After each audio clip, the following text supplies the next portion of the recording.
From in the beginning to the musical apocalypse, this is The Bible Says What. I'm your host, Mike Wiseman. Today I'm going to read from chapter 11 of The Bible Says What, the book now available wherever you get your books from. Not true, it's only available on Amazon and Barnes & Noble. Penis Jacket.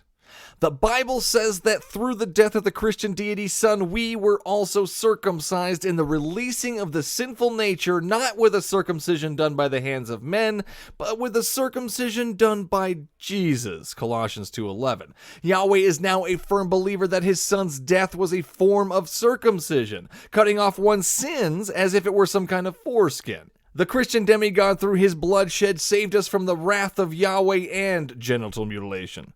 The Christian deity is obsessed with the act of circumcision. He even uses it throughout his book to form odd metaphors. Yahweh tells us in Jeremiah 4, "Circumcise your hearts, or his wrath will flare up and burn like fire because of the evil you have done." Jeremiah 4:4. The Bible says that if you do not remove the foreskin of your heart on your own, Yahweh will be forced to circumcise your hearts and the hearts of your descendants so that you may love him. Deuteronomy 30, verse 6. Foreskin disturbs him so much that he wants it removed from everywhere. Your penis, your heart, and even your ears. Acts 7:51. In the span of the Old Testament to the New Testament, the Christian deity takes his bizarre idea of genital disfigurement from loyalty test to analogy. Ultimately, he fails to be all-knowing when he needs you to prove your commitment to the cause, and he fails to be loving when he requires his people to cut off their penis jacket. Why would anyone advocate for a being that wants you to pointlessly slice off part of your genitals? Why would anyone want to worship such a monster? Let's start the show. Is there anything in the Bible that you yourself have an issue with?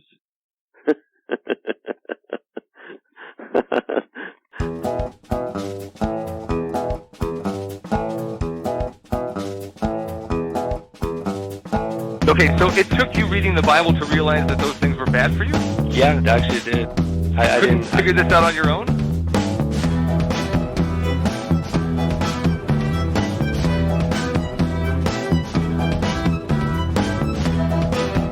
No, Ted Bundy could be redeemed. God doesn't kill children. What do you think the Passover was?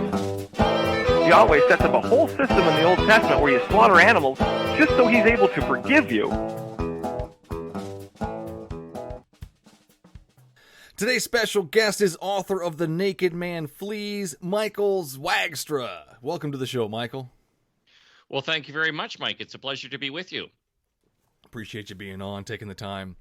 So let's hear a little bit about that book, Naked Man Flees. Why Naked Man Flees? Well, the full book title is The Naked Man Flees, Timeless Truths from Obscure Parts of the Bible. And what I seek to do in the book is to highlight 40 obscure passages in the Bible that Christians and non-Christians alike tend to miss when reading the Bible, and passages that tend not to have a lot of sermons preached about them, and to take a closer look at what these passages say and what possible meaning they might have to us today. I've taught, in addition to teaching public high school, I also teach on a part-time basis at Steinbeck Bible College, which is our local Bible college here in Steinbeck, Manitoba. And I found that you can never assume that Christians know their Bibles really well. Some do, but a lot don't. And I know that on your show, one of the things that you say at the end is that you encourage people to pick up their Bibles and read them. And I agree. People should pick up the Bible and actually read it, because otherwise you're going to miss a lot of important stuff that's in there. Gotcha. Yeah, there's a lot of stuff in there. That's pretty interesting for sure. Chapter 2, for instance, you talk about one of my favorite, well, I don't know if it's my favorite, but it's definitely one of the oddest stories that are in there. The Moses and Yahweh meeting him at the lodging place, and he's about to kill him. Man, that is such a strange story. And it makes it stranger because it's just kind of thrown in there. You know, you're reading the story, and then all of a sudden this happens, and it goes right back to where it left off. So it's... Well, yeah, go ahead. Yeah. It's a strange one, and it's one that a lot of people, a lot of Christians miss. And one of the reasons that we miss it is that it doesn't make it into any of the popular movies. It's not in Charlton Heston's The Ten Commandments.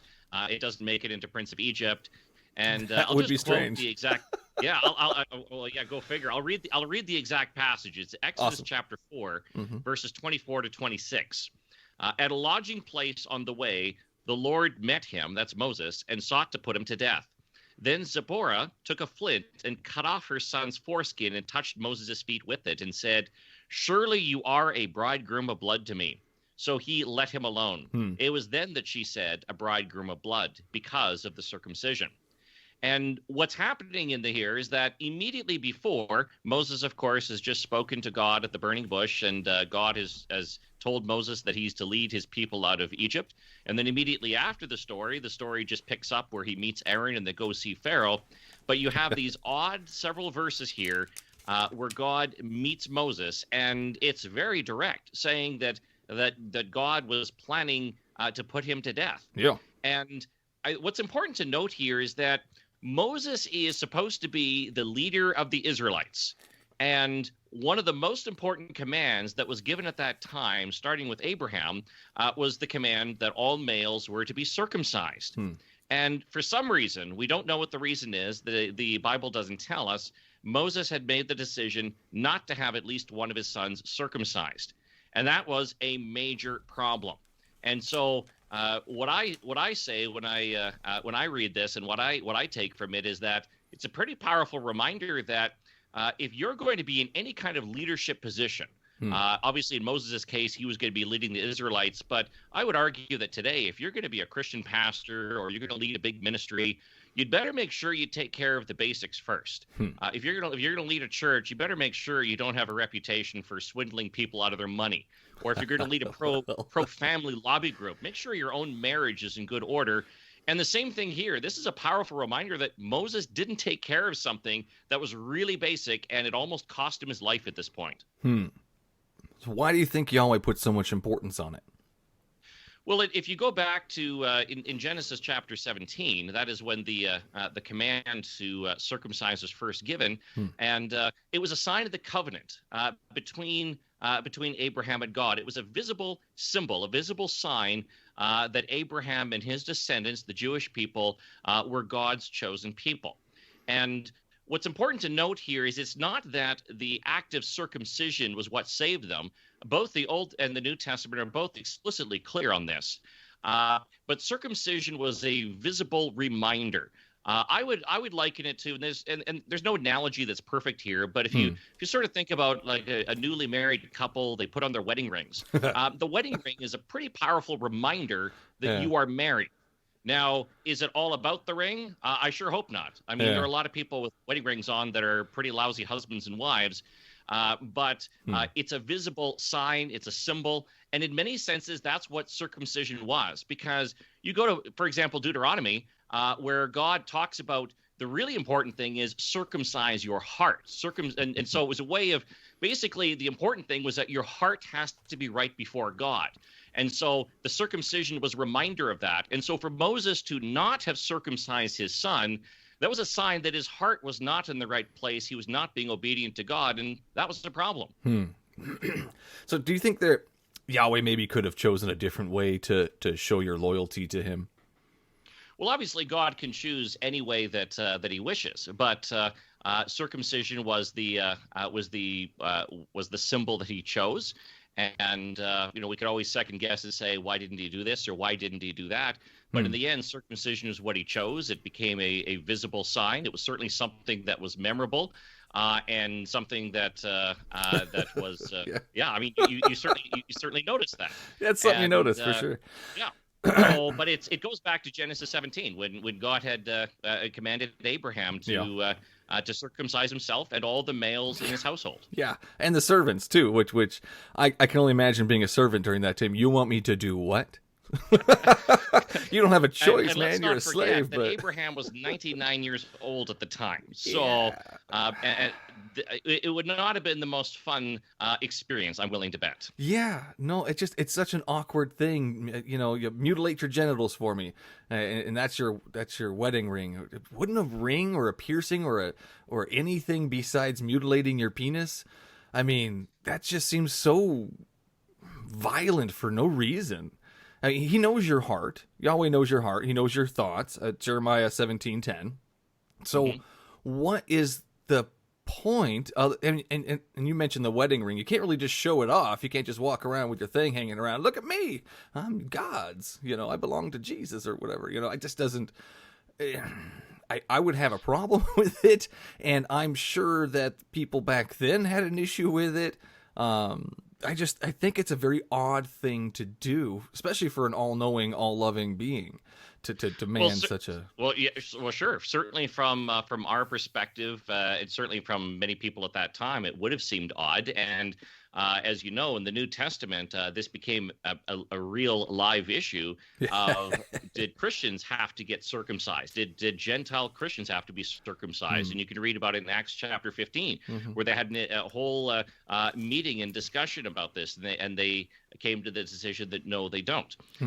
But again, there are times where God asks people to do things that are difficult and that we don't always fully understand.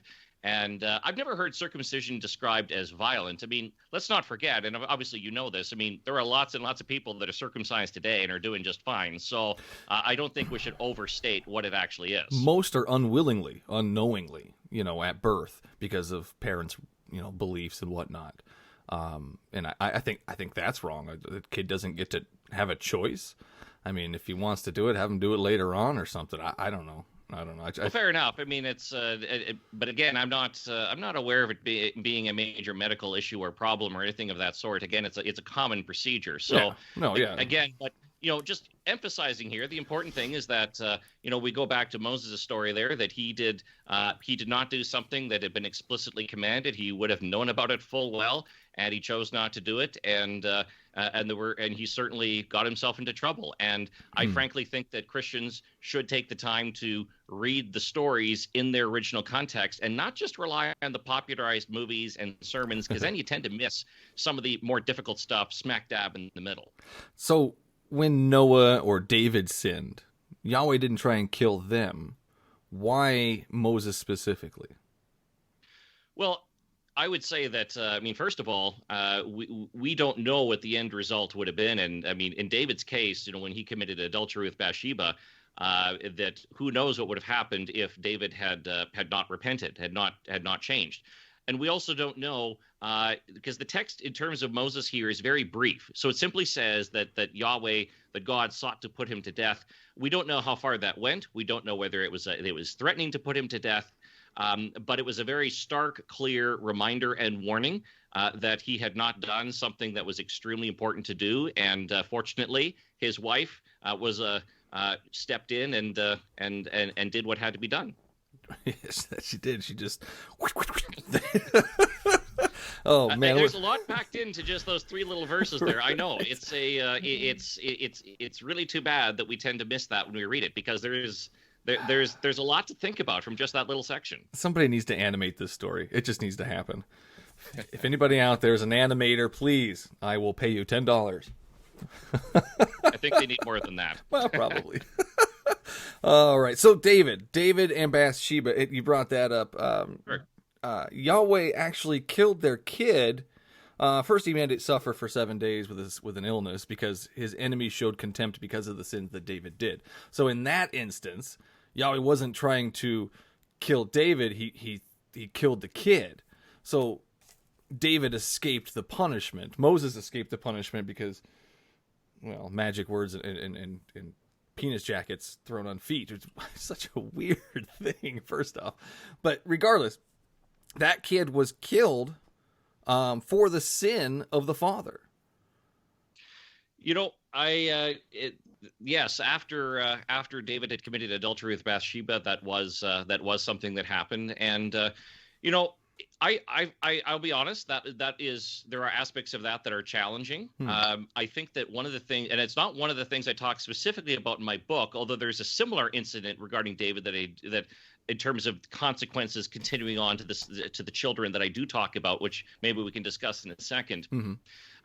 But one of the messages that we see pretty clearly throughout the Bible is that sin does have real consequences. And sadly, the effects of sin go beyond often just the person who sinned themselves, and so consequences and effects can carry on. And I'm not saying that's good, but the reality is that what parents do often does have an impact on children. And certainly, if you consider the context at the time, it was very common. In fact, it was widely assumed that that sins of the parents went on to the children, and that's actually something the Bible challenges in other parts. In Ezekiel chapter 18, for example, saying that sons shall not be put to death for the sins of their fathers.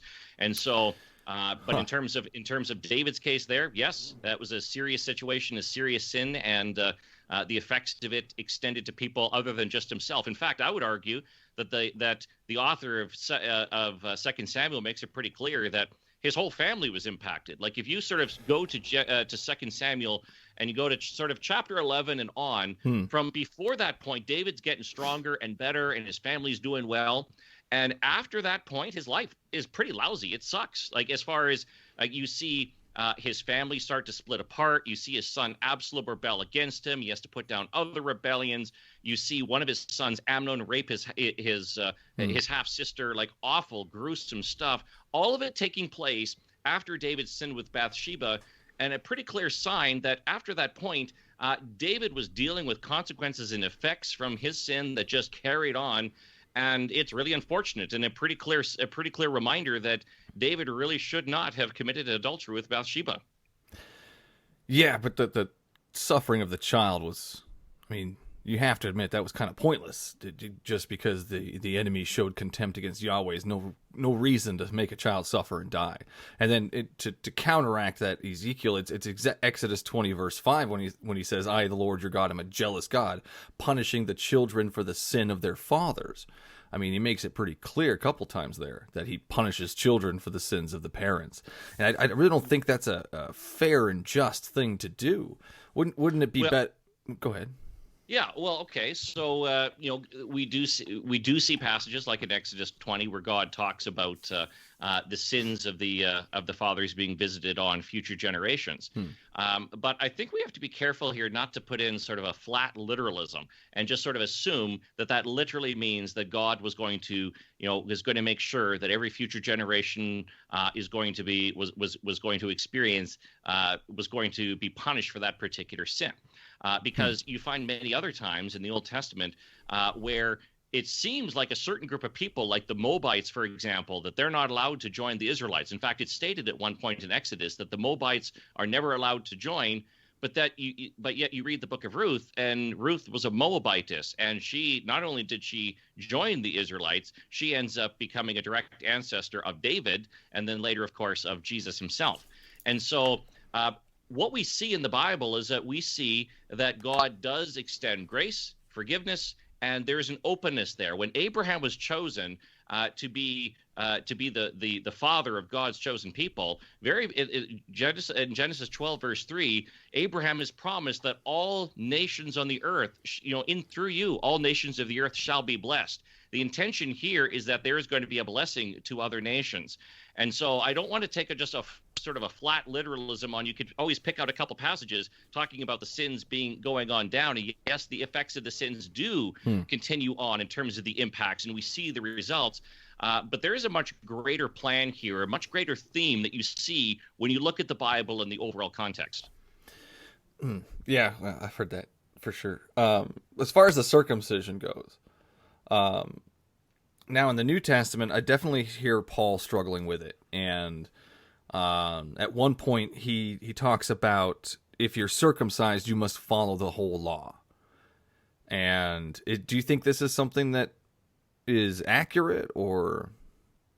Yeah, but you have to look at the context of what Paul is saying. Paul is talking specifically, and I'm trying to remember which passage it is. I think that's in Galatians. Yeah, 5. But Paul is talking specifically to those who are Christians and who believe that they still have to follow all of the laws, including the command to circumcise, even though it's been made explicitly clear to them, you are not saved by anything we do, and you're certainly not saved by circumcision. And so what Paul is saying to them is he's saying, look, you guys, if you're going to put this burden, this extra requirement on Christians, and something we've told you you do not have to put on them, then why don't you just try to follow the whole law then? Then you're under the whole law, the condemnation of the whole law. So Paul is rejecting the idea that these Judaizers, as he called them, had any right to add things that Christians have to do. The New Testament is certainly very clear that we are saved by faith alone, by grace alone, and no one has any business adding anything to that. Well, yeah, you do whatever I command, do not add or take away. I think it's Deuteronomy 12. And as far as the laws go, why do you believe that we don't follow, or not supposed to be following the laws anymore? Well, I would argue that we do follow many of them, but I would argue that the laws in their fullest sense have been fulfilled in Jesus. I mean, when Jesus talks about that he has not come to abolish the law, but to fulfill it. Let me use an analogy here. No perfect analogy. You'll probably like it as you won't like it any more than the wedding ring run, but we'll give ring one. But we'll give it a try. All right. When you have a kid and it's time for him or her to start learning how to drive. I know here in Manitoba, you have to get a learner's license and you have to drive around in your learners for a while before you can go take the driving test and get the full license. Mm-hmm. So there are those rules, those laws regarding the learning your learner's license are very important. In fact, there's extra rules that here in Manitoba you have to follow when you have your learners. It's extra strict about, like, there's no alcohol in your system at all, not just 0.08, but absolutely none. And there's a list of other things too. And in certain cases, you can't drive past a certain time. You're limited to the number of passengers you can have. Now, once you get your actual driver's license, you have the full thing, you have fulfilled the requirements that have been put in. It would be a little silly to assume that you still have to be burdened by all of the rules and regulations that you have on your learner's license. Now, does that mean that the rules that you had when you had your learners were silly and useless? Of course not. In fact, they were key to pointing out the things you need to do in order to get your actual license. Now, again, not a perfect analogy, but in very broad sense in terms of this idea of what does it mean for the law to be fulfilled, but it still has value for us to look at it and consider it today. That's the type of analogy that I would draw. It's so like a preemptive thing we have to learn before we get to Jesus. Well, it's obviously in terms of the Old Testament as a whole, it points toward Jesus. I mean, the fascinating thing debatable. About the Bible is that it all points toward Jesus. Well, I mean, that's definitely debatable. Just because it says prophet coming soon or whatever doesn't mean it's going to be Jesus. I don't see how that. And then besides, the people who wrote the New Testament had the Old Testament to kind of work with, so they were playing it in and fitting it in. I can definitely see that to fit their views and whatnot. Well, of course, they certainly had the Hebrew Scriptures to work with, but there's you would have to do. It would take an awful lot of work to force it to fit something as specific as the life of Jesus. I mean, you read most of the books of the New Testament are just filled with quotations from the Old Testament. And this is one of the reasons I encourage Christians, don't read just the New Testament, read the Old Testament too, because you read a book like Romans, it is just filled with quotes. I mean, you take the Torah, the last book of the Torah, Deuteronomy, and then you read the book of Romans. It's amazing how much in the book of Romans is quoting from Deuteronomy and how much application there is from the Old Testament to the New. Yeah, they just worked it in. So the laws. Do you find in the Bible it says laws are perfect, holy, righteous, and good, and he says that in a few places. What do you think of the laws? Well, I believe that the laws reveal the standard that certainly that the Israelites were to live by at the time. They reveal God's character, and they point ultimately toward Jesus. And it's the laws were the law was there to also to point out our sin. that one of the things you learn in trying to keep all of the law is that no one can do it perfectly. It is absolutely impossible. And this is something that Paul talks about quite a bit in the book of Romans, that there is no one who's righteous, no, not one. And I'm not just talking about some of the really sort of esoteric, really kind of obscure ones. I'm talking about the ones that Jesus identified as most important. That when he's asked what's the most important of the commands, he gives two. He says, "You shall love the Lord your God with all your heart, soul, mind, and strength, and you shall love your neighbor as yourself." Now, Two things about that. First of all, he's not making up two new laws, and he's not making up a summary. He's quoting, actually, from Deuteronomy chapter 6, verse 4, and then from Leviticus chapter 19, verse 18, I believe. And he's actually picking the two laws that are actually most important. To him, and following those perfectly is actually unbelievably difficult. There's no way that anyone can truthfully say that their entire lives they have perfectly loved God with all their heart, soul, mind, and strength, and at all times in every circumstance loved their neighbor as themselves. No one is able to do that. 1 John 5:3, for this is the love of God, that we keep his commandments, and his commandments are not burdensome. Deuteronomy 30:11, for this commandment that I command you today is not too hard for you. It says it in several places that the laws are not too difficult to follow. Yeah, and let me quote to you. Deuteronomy 30:11-14. Let me quote the fuller section here. For this commandment that I command you today is not too hard for you, neither is it far off. It is not in heaven that you should say, who will ascend to heaven for us and bring it to us that we may hear it and do it?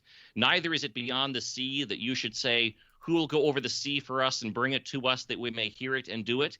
But the word is very near you. It is in your mouth and in your heart so that you can do it. Now, They memorized it. Well, I just want to refer now, going to Romans chapter 10, Paul actually quotes from that, where he specifically talks about what does the word say. He actually quotes that section, and then he says, adding to it. Because if you confess with your mouth. Sorry, what? Adding to it. Deuteronomy says not to add. Well, he's applying it. He's showing what this means. He's showing what was implicit in Deuteronomy 30, his interpretation Paul is now making explicit. And he continues. He says, because if you confess with your mouth that Jesus is Lord and believe in your heart that God raised him from the dead, you will be saved. For with the heart one believes and is justified, and with the mouth one confesses and is saved. What Paul is doing here is he's pointing out that what Moses said in Deuteronomy chapter 30 wasn't that it's easy to keep the 613 commandments. Of course it's not easy to keep all of them literally in your heart.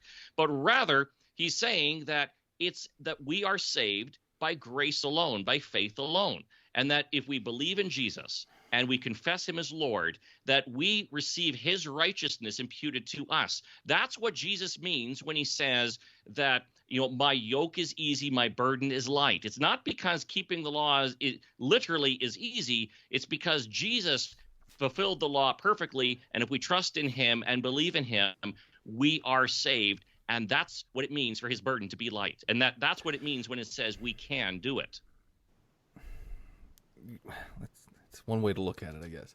Well, I think it's a very valid way. I mean, we're talking about the Bible, and I'm just sharing what the Bible actually says. No, 100%. Paul's own interpretation of things is what I'm getting out of this, and Paul's not getting this from Jesus himself. He's just coming up with this on his own. Well, right?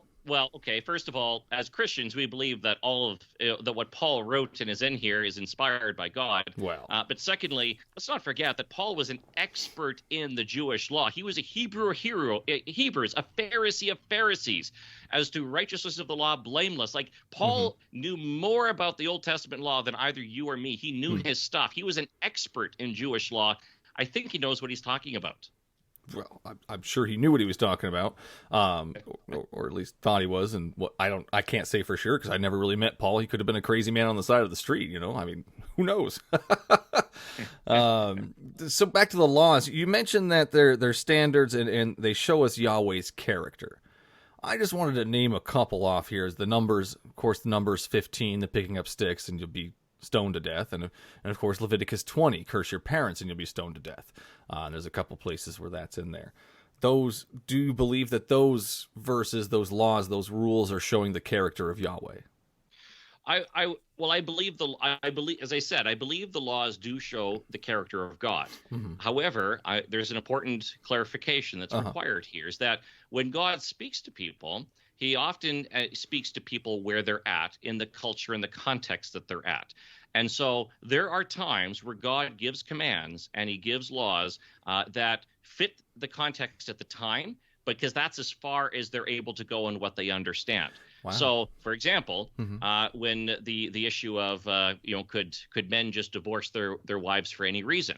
In Deuteronomy, Moses talks about giving a certificate of divorce, and here's the rules for divorce. When Jesus is asked about that in the New Testament, he shocks the Jewish leaders by saying that no, actually, you should not be divorcing except for sexual immorality. And they're all wondering, well, what Moses here? He says that we can have these exceptions, and all we have to do is just give the certificate of divorce.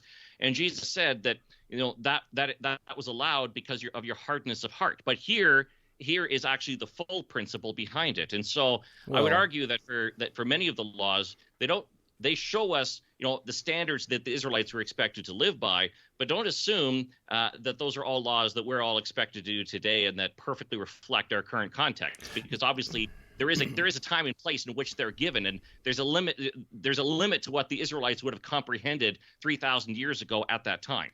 It's been a minute, but didn't Jesus say that, or equate divorced women, or marrying a divorced woman, to adultery?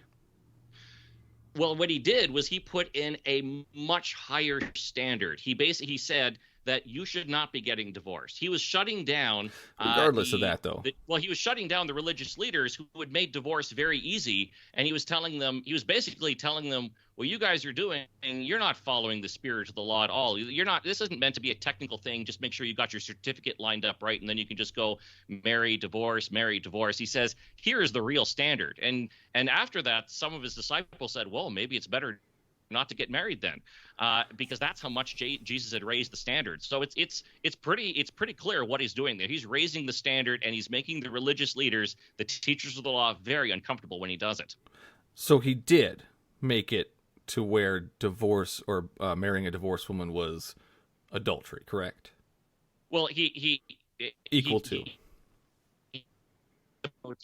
talks about he said that if you he raises the standard, and he says that that you are not to, basically you're not to get divorced. And I would argue that you're cutting out. Applies equally to women, because you see the Bible where the standard applies pretty equal. So just because Jesus in that moment doesn't specifically flip it around every single time, don't assume that he's automatically meaning only men in that particular context. Regardless, man, woman, whatever you want to call yourself, he made it adultery. And adultery, by Yahweh's rule, is punishable by stoning.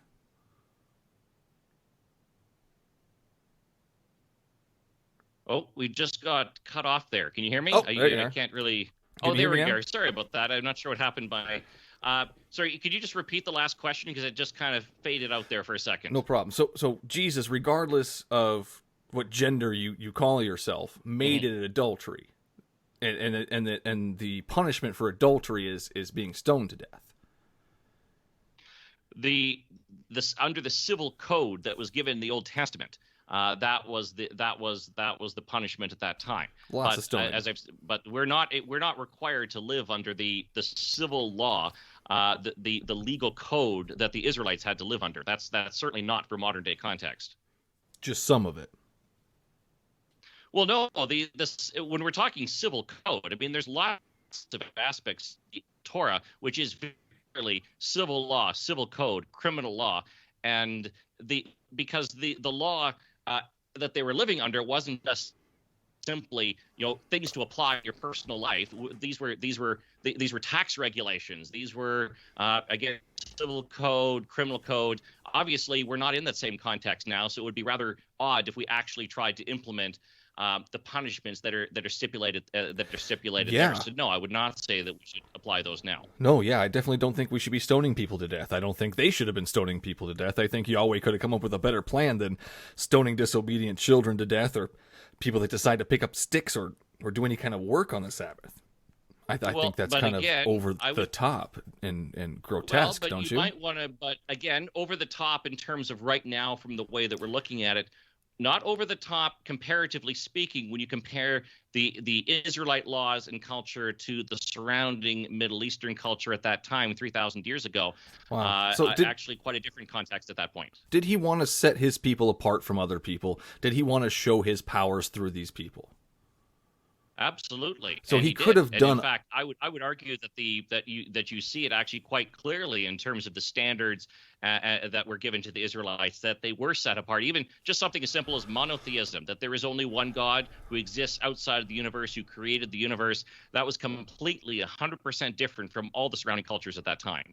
Right, and if Yahweh wanted them to be separate from all the other cultures, he probably should have made them a little less violent, or even let's pick slavery. He chose to let slavery continue. He even gave them rules on how to sell your daughter, and you can beat people and whatnot. But he wants them to be set apart through just worshiping one God, but not through let's treat people with respect and dignity. Well, hold on here though. Again, you got to remember that the laws are given in the context at that time. In the context at that time, slavery was universal. And so was worshiping other gods, does in those though. laws is he puts he also put significant limits on slavery. So you were expected to there were rules for how you let your slave go free. There was the year of Jubilee where you let your slaves go free. Yeah, there were limits in terms of what people could do to their slaves. Is it perfect from our modern day context in terms of the standards we have now? Of course not. Was it considerably better than all the surrounding cultures of that time? Absolutely. Yahweh gives them permission to beat their slave as long as it doesn't die after 3 days. He tells them to get your slaves from the nations around you. He also tells you how to trick your slave into staying by giving him a family and then saying, oh, you can go, but the family has to stay. These are terrible laws. These are not something I would expect from an all-loving, all-powerful deity.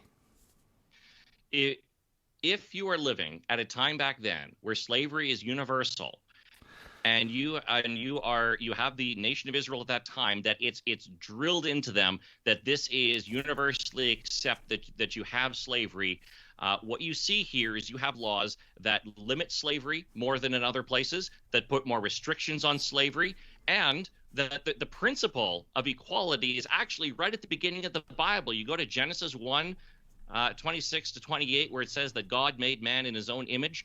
There's no distinction here, that he made all people. And by the way, women are included in that, male and female. He created them. So even going back to Genesis chapter 1, you have an explicit statement of equality of all people, both male and female, all races, and that's reinforced, of course, in the New Testament when Paul talks about, in Acts chapter 20, he talks about from one blood he made every man, every nation.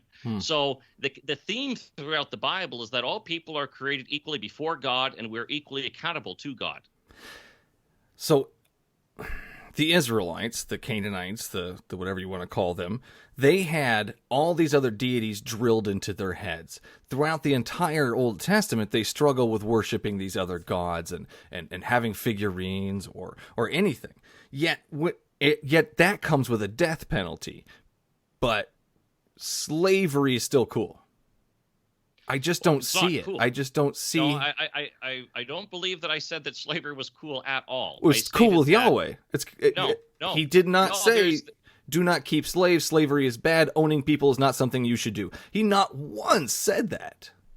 That's if you take the assumption that the Israelites were able to follow, were able to fully comprehend, and that on everything that God could reveal everything to them that they had to do, and that they would have no cultural hangups about it. That's just not realistic. Keep in mind the divorce example I just gave, where the divorce laws were looser than what the ideal was, not because divorce was good, but because of the hardness of heart at the time. And so it's not that far a stretch at all when you have slavery as universal practice at that time, that God to send the message that, okay, we're going to start improving things, and it's going to happen gradually, because that's how God often works through people. It's not all instant all the time. He works through his people. He molds people. He changes us individually. He changes people as groups. and it takes time, and we look at it now and we go, oh, why couldn't it go faster? And yet the reality is that when God's working through real people and they're making real choices, change doesn't always happen really quickly. But you see a clear trajectory and a clear narrative in the Bible. Everyone's created in God's image. Everyone is equal before God. Slavery is not consistent with the overall message and theme of the Bible, even though God allowed it to exist in Israel in the ancient times, because that's where their hearts were at that point. You got kids?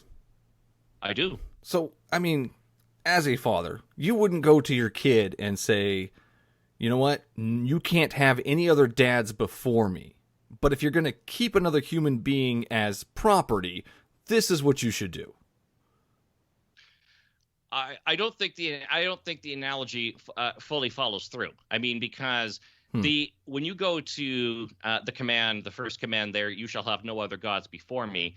The reason that command is put number one is that if people put other gods before the true God, you end up with a truly terrible, horrible situation. Why? And in fact, we see what happens in my book, in The Naked Man Flees, like I talk about in the book of Judges. Where the Israelites, for a period of time, they don't have a ruler. They do whatever they want in their own eyes. They follow their own logic and their own reasoning, and it's absolutely horrible. Anyone who reads the last 5 chapters of the book of Judges, that's what happens when you put other gods before God. You end up with some really horrible, horrendous stuff, and none of it was in any way endorsed by God at all. Are these other gods real? Well, no. Then why is Yahweh so angry at something that's not even real? Well, because first of all, I mean, if obviously there are no other gods in the literal sense, but okay. do people put what they call other gods before the true God? Of course. Did they have idols? Of course they did. Nowadays, in our contemporary culture, would we worship an idol, a literal object? Probably not. However, would we make money our God? Yeah, a lot of people do. Do we make fame our God? Yes, a lot of people do. And think of how badly it goes when someone puts money is the most important thing to me. It's above all else, or fame and power is more important than anything else. You don't end up with a very good character, and you end up with someone doing some really bad stuff. That's why you have the "you shall have no other gods before me" command. It's not simply, I'm mad that you're worshiping an idol. It's a recognition that when you're putting other gods, and I'll put in quotation marks if that helps first, you end up with people making really bad choices, and you see it pretty clearly in the Old Testament what happens when the Israelites follow other gods, or frankly just follow their own desires. I would say that works both ways. I say that people who follow Yahweh have made some pretty terrible choices before, or as well. Oh, sure. Absolutely. Yeah. The Israelites So, what's the difference? Made some really bad choices. There are many Christians today who make really bad choices, and it's disgraceful. And, well, I'm talking like bad choices, like Salem witch trials choices. These guys are following Yahweh. They're following the book. Burn witches. That's what it says to do. Cannot suffer them to live. This is following Yahweh first. There's nothing in the Salem witch trials that's following God. I mean, that is not to not suffer a witch to live, does it not? Again, we've been over the civil and criminal code laws do not apply in today. Gotcha. Because we have countries and nations with their own with civil laws and codes, and we have the teachings of Jesus that are very clear in terms of how we're to treat people, and it certainly does not involve Salem witch trials. So no, they were not consistently following God when they did that. So Yahweh no longer wants us to kill witches. Well, no. No, that's not. I do not. No, no Christian should go out and be killing people because they're shouldn't be going out and doing that. Of course not. Well, yeah, I totally agree. We shouldn't be slaughtering anybody. I mean, when Jesus says "love your neighbor as yourself," I think that's pretty clear, and it's a pretty clear statement. So, if you're not doing that, you can assume that you're not doing the right thing. Well, it's pretty clear, he does say that, love your neighbor as yourself. But he also says he comes to bring division and a sword. He also could come back with his angel or army of angels and throw people like me, specifically, into hell for eternity. Okay, well, let's go to your earlier passage where you say, because Jesus does say, "I've not come to bring peace, but division," and A couple times, yeah. and yeah, absolutely he does say that. But again, what is he saying there? What is the context? And I would suggest what he's saying is actually pretty simple: that truth divides. It always has. And we actually see it, that Jesus was reminding his followers that they were to put him first, that they were to follow him, and that by following Jesus, that was going to lead to division. And they shouldn't shrink from that. They shouldn't, well, there's other people that aren't happy that I'm following Jesus, so therefore I shouldn't follow him. Jesus is saying, no. You should expect that there are going to be a lot of people that aren't going to be happy that you're following me, because truth divides. We can't just sort of paper it all over and say, okay, I'm just going to go along to get along there. So Jesus is telling his disciples pretty clearly that you need to follow me, and don't assume that by following me that your life is going to be easy and comfortable and that everyone's going to love you, because that's not at all the case. So Jesus wants it to be difficult. I didn't say that. I said that he knew and he knows that there are many people who would not accept him. We see it in the New Testament pretty clearly. We see what happens to his disciples afterwards when they go around preaching, that there is a lot of division that happens. But you'll notice clearly that there's absolutely no indication of any military expansion at all in the New Testament. The disciples are going around preaching, and they're being oppressed, and they're going through some very difficult things, and some of them are being crucified and beheaded and tortured, all sorts of things, all because they proclaimed the name of Jesus, because that was why they were being persecuted. Yeah, people throughout history have been persecuted for all kinds of reasons, not just Jesus. Sure. Yeah, so I mean, Sure. It doesn't really make it any.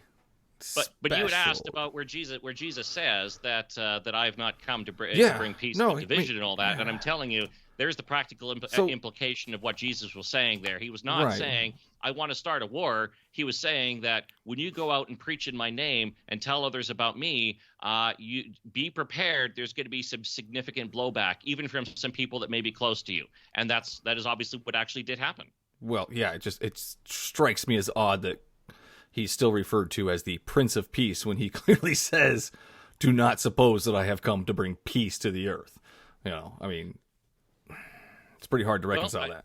Yeah, I don't think it's actually that hard to reconcile in this one. That because the ultimate aim is that Jesus is the Prince of Peace, but one of the key aspects in which he's the Prince of Peace is that he's reconciling people with God and making it possible for us to be at peace with God. And again, there are going to be people who weren't going to accept the disciples when they went around preaching that, and so hence you have division. Not a great thing to bring. I for one would like to bring unity. When I talk to people, I want them to come together and agree on things.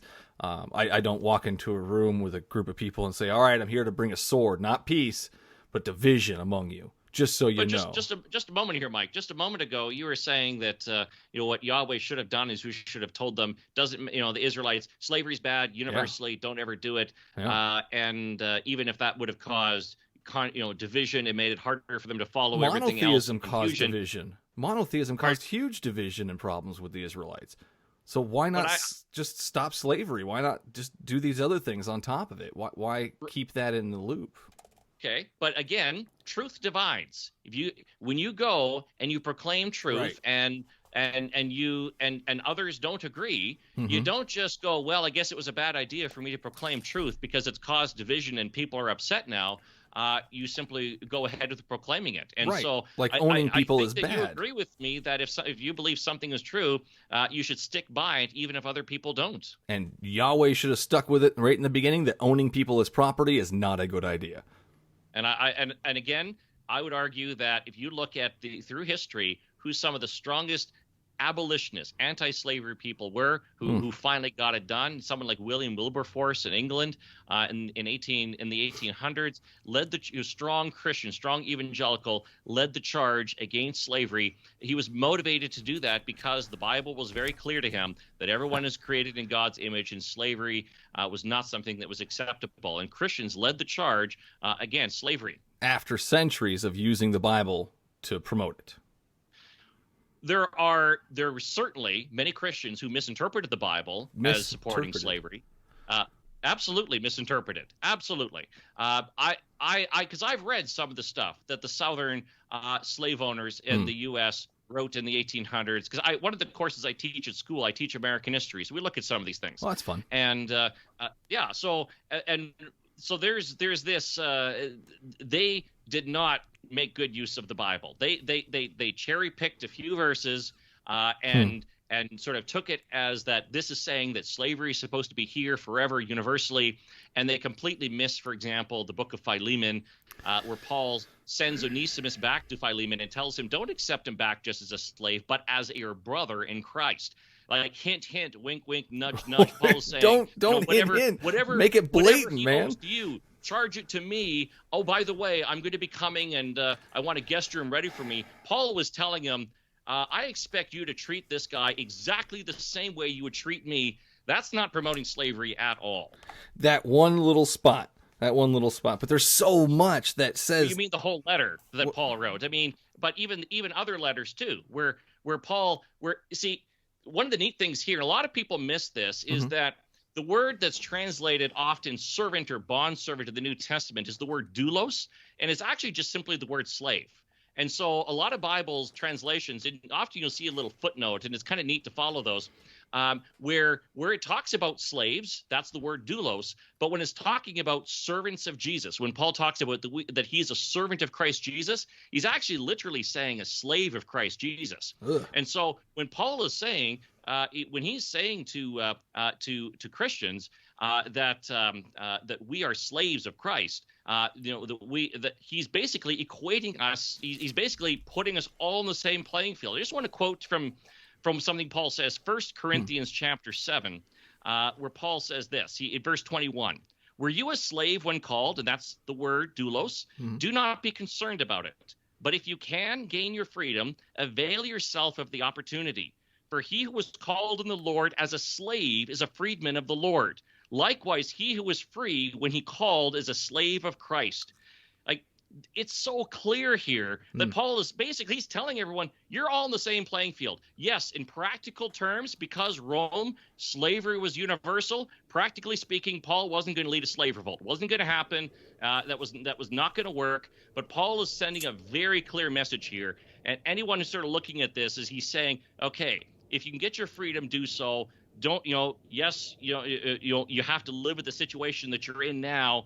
But look, by the way, everyone, if you are free, you're actually a slave of Jesus. And if you're a slave, you're actually free in Jesus. Like, it's pretty obvious here that slavery is not the teaching of the Bible. Well, I mean, we're all going to be servants of Yahweh in heaven. It's what it says in Revelation. We're all going to have his name tattooed on our foreheads. I mean, he's all about his servitude. Servants, be a slave to me. I just... And then in Judges, he gets mad at the Israelites and sells them into slavery. Like, he even uses slavery against his own people. I mean, why did he get mad at them? Well, they weren't listening. They were worshiping other gods. They weren't being monotheistic like he had told them to do, that big thing that he had. I'm curious, too, if Yahweh sold them into slavery, how much did Yahweh get? Well, it's I think the better way to understand it is that he he delivered them into slavery. He let them go into it. I mean, the Judges is the ultimate sort of it's a bit of a yo-yo where they follow God for a period of time and then they fall away and then they are under the oppression of some neighboring group and that basically enslave them and such, and then God raises up a judge to rescue them when they cry out for deliverance. I mean, I think I look at the book of Judges and I look at it's a pretty clear message here that it doesn't go well when you go against God and you just follow your own direction. And the interesting thing about Judges, it gets worse and worse as the book goes along, as far as the things that happen. And then you get, as I mentioned before, the last 5 chapters, it's just all bad all the way through, where they're doing like stuff that's just unbelievably gruesome, never makes it to any sermons at all. And I think we should actually read some of these hard parts. Yeah, no, I definitely agree. We should, pick up your Bibles and read them for sure. There's a ton of stuff in there we need to address. But I lost my train of thought. Dang it. It happens. Oh, It well. happens to the best of us. Well, I kind of want to, regardless, we'll see if it comes back. But I wanted to kind of go back to Abraham a little bit, and then, but I know we're almost out of time here, but I wanted to address Jephthah before we went to Abraham, back to Abraham. The story of Jephthah. Okay. Yeah. So Yahweh knows everything, yet he allowed Jephthah to win the battle that he had made. Okay, well, for the audience, Jephthah made a deal with Yahweh that if he won this battle, then he would sacrifice whatever came out the door, the first thing that came out the door, whatever it was, to Yahweh. And right off the bat, I mean, what do you think is going to be the first thing that comes out the door to greet you after war? You think it's going to be a goat or a chicken? No, he knew it was going to be one of his family members. He knew it. There's no way he didn't. And then Yahweh knew exactly what was going to happen and still accepted this deal that Jephthah made with him, let him win, and then Jephthah sacrificed his daughter to Yahweh. Without any repercussions, Yahweh didn't say, no, you don't have to. He didn't step in like he did with Abraham and Isaac. He just, yep, go ahead. Here we go. This is going to happen. They're going to sacrifice a kid to me. And I'm going to be like, well, I made a deal. A deal's a deal. So, yeah. Yeah, I'm glad you brought up Jephthah. It's actually funny. I was talking to my ethics students because this one came up just recently. I'm sure. A couple of things here about Jephthah. First of all, I would argue. I mean, I know that there are some Christians who try to justify what Jephthah did. Mm-hmm. I don't. I think it was absolutely horrific what he did. Yeah. There is a few things here. First of all, there is zero indication anywhere in the story, and again, anyone who wants to read it, it's Judges chapter 11, verses 29 to 40. Yeah. There is no indication in the story that Jephthah had approval by God to do this. It's a one-way promise that Jephthah makes. Well, hold on. Where he says to God, if you give me victory, then I'm going to sacrifice the first thing that comes out of my house. Right. But here's the thing. Victory had already been guaranteed to Jephthah. God had already empowered him to that point. Jephthah making that stupid vow was actually a sign of lack of faith in that particular case. It was and he's not the only judge who does something like that. I mean, you see Gideon playing around with the feast there, the fleece a couple times, where there was no need for him to do that at all. God had already guaranteed it to him. Testing things, yeah. Yeah, so. Oh, can you hear me? Yeah, I can hear. Yeah, sorry, we got cut off there. So Jephthah here was, I would say that there is no indication at all that God approved of what he did, wanted him to do what he did, supported what he did. The text simply tells us what Jephthah did. And I'm frankly glad, not that it happened. I'm not at all glad it happened, but I'm glad it's recorded for us. Because one of the things about the Bible is it doesn't leave the embarrassing stuff out. It keeps it in. We see this pretty clearly throughout. The heroes of the Bible, so many of them make horrendous mistakes. And it's a reminder to us today that God works through people that are really, really flawed. And Jephthah was a good example of a really flawed man. He didn't try and kill Jephthah, though, like he did Moses. Well, there's no indication of that, no. That's again, I wouldn't presume to say that I would know how God should handle each and every situation. Well, I mean, it seems like Yahweh puts more importance on the chopping off of the foreskin than sacrificing one's child to him. Well, I don't know if I could take the two stories and just juxtapose them together and assume that how God acted in one is exactly the same as what he would do with the other. I mean, I personally think that's presumptuous, because to put myself and to say that, okay, because God did this in this other book, therefore he must do exactly this here. Well, to be consistent and loving, I mean, if you're going to be a loving God, I mean, stop bad things from happening in your name. I mean, he has the power to. He's done it before. Well, if the standard though is that God stop every bad thing from ever happening, then and just completely eliminate every sin anyone ever does, then I'm not sure how many of us would be around for very long. So, I mean, God does let people make choices, including horrendous choices. But the important thing here is that there's nothing here to indicate that Jephthah was doing what God wanted. A lot of people misinterpret this passage and think that they have to defend Jephthah and justify it. And I'm telling Christians out there, I'm liberating you. I'm telling you don't have to defend what Jephthah did. It was really stupid and horrible. It was horrible. Don't sacrifice your daughter. Please. No matter what Yahweh tells you to do, don't do it, man. Don't do it. Well, Jephthah didn't tell him. God didn't tell Jephthah. Abraham. He made that up himself. Abraham, that was his own vow. He told Abraham, though. That was... And he made sure that Abraham didn't go through with it. Oh, man. I can't even imagine being told, go ahead and kill your kid. What? I know. No. I'm pretty sure he was going, what? And, yeah. He didn't say no. That's the issue that I have. He's like, yeah, okay, here we go. It's like, no, dude, stop. You need to question this order here. Oh man, like Abraham. I'm glad at the end that he didn't ultimately have to go through with it. Well, and that would have made even more. But he thought he would have to. Yes, I mean, in fact, you can read about Hebrews 11 where it actually tells us his thought process that Abraham reasoned that God could bring Isaac back from the dead. Like that's what he was reasoning to himself in terms of, okay, maybe this is what's going to happen. Unfortunately, it didn't have to go that far. Well, I mean. Oh, man. The whole story, regardless, is kind of ridiculous because Yahweh knows his heart. Yahweh knows exactly what he's going to do. He doesn't have to test Abraham. He doesn't have to tell him to kill his son to him. That is just, it's grotesque and pointless to me. That's how I see it. And then Yahweh keeps telling people to do crazy things, such as Abraham, cut off your penis, part of your penis, to show your loyalty to me. Not the whole thing. Yeah. So I mean, let's not overstate it here. What makes more sense to you, that Abraham heard a message from this person, this deity, or that Abraham had some heat stroke and maybe some drugs on board? Well, I think it makes a lot more sense that God actually that Abraham heard from God, because I don't really know what reason Abraham would have to leave the comfortable life that he had in Ur, where he was from, and to go be a nomad for the rest of his life. And heat stroke and drugs. No, actually, I don't think that that's something he would have just chosen to do on his own spontaneously. People do crazy things, man. The sun will they'll fry your brain.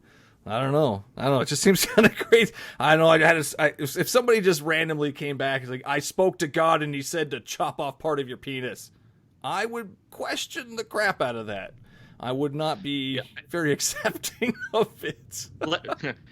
Let's not forget that the broader story of Abraham is within a context where, Abraham has a relationship with God and has spoken to God, has interacted with him, and has been blessed by God. Right. He has a relationship of trust and faith with God. It's not just some random voice coming down and nothing else. There's an ongoing relationship there. Well, people who claim to talk to an invisible man aren't really always sane. They're not always in their right state of mind. So how do we know that Abraham was even remotely in the right state of mind? Well, I mean, it's how do we know that any person throughout all of history was, if we're going to make that the standard? But absolutely. Again, Abraham is I would argue, is a historic figure that we have historical books about, and he's commented on, and he's an example of faith that's described throughout the rest of the Bible. So I actually don't hear too many people actually argue that Abraham was crazy. So I understand that you might feel that way. It but, sounds a little bit. I think that I have a little more confidence in him than you do. Let's put it that way. Understandable, man. Understandable. Man, we are at a time, but I want to continue this conversation another time. I want to talk about Gideon and that fleece for sure, and the dew and whatnot. Because when I was in high school, that was my first movie thing I ever made. Was a little short on Gideon and the wet fleece and the knot on the ground and whatnot. Awesome stuff. It's very interesting. So for next time, for sure. Oh, absolutely. I appreciate the crap out of all your answers and your time today, man. But we'll keep in touch and we'll do this again sometime. Well, thank you very much, Mike. It was a pleasure, and I'd be happy to chat again sometime. This was a lot of fun. Thank you. Awesome, man. Awesome. Take care, and we'll talk later. Okay. All right. Bye.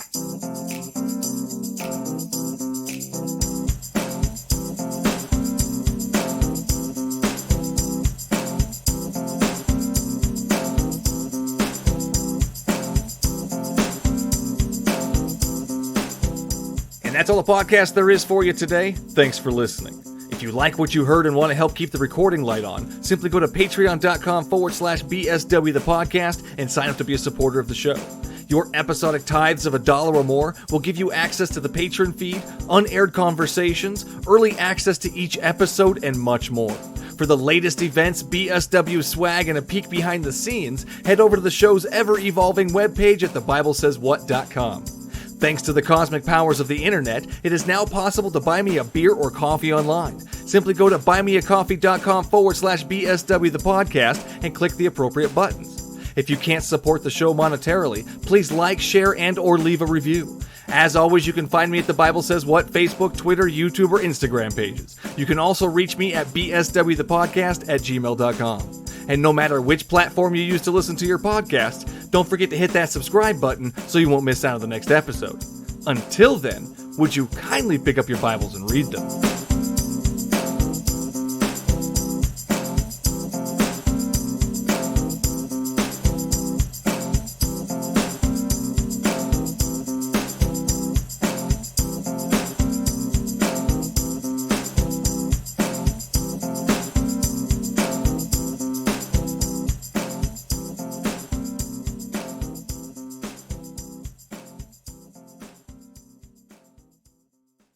The Bible Says What is quickly approaching 100 episodes. That means there's going to be a BSW giveaway in the future.